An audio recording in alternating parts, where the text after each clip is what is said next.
Oh, hey, you're up. Am I in a dorm room? Yeah. The way we've been describing it is it's kind of Groundhog's Day meets Scream. It's about Tree, a college student who's a little narcissistic, pretty narcissistic, pretty self-centered. Nick, seriously, Danielle's like freaking out.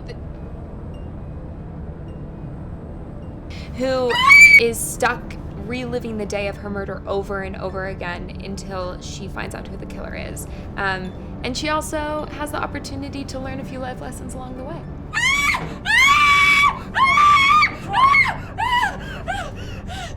It has everything. It has comedy, it has action, it has emotion. People will be touched by it, you know, what she's going through. Look, I know this isn't gonna make any sense, but I have already lived through this day.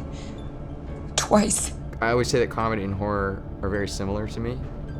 You know, the setup for a scare is very similar to the setup of a joke, and so they work really well together. And I think that I like to use comedy a lot to endear the audience to our characters, you know? So Tree being funny and not just being another sort of run-of-the-mill heroine, that it gives her more personality. And then when you care about the characters more, then when they're in jeopardy, that payoff is even greater. The movie keeps the audience guessing on who the killer is. How does it manage to do that? You're gonna have to watch to figure that out, but I think Chris did a really good job piecing together this movie, and just even with Scott in the script, but also in the editing room. Yeah.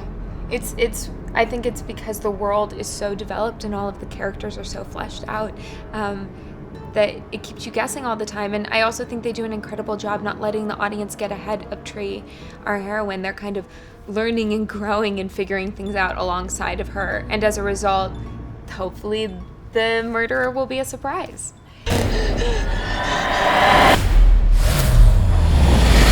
Oh.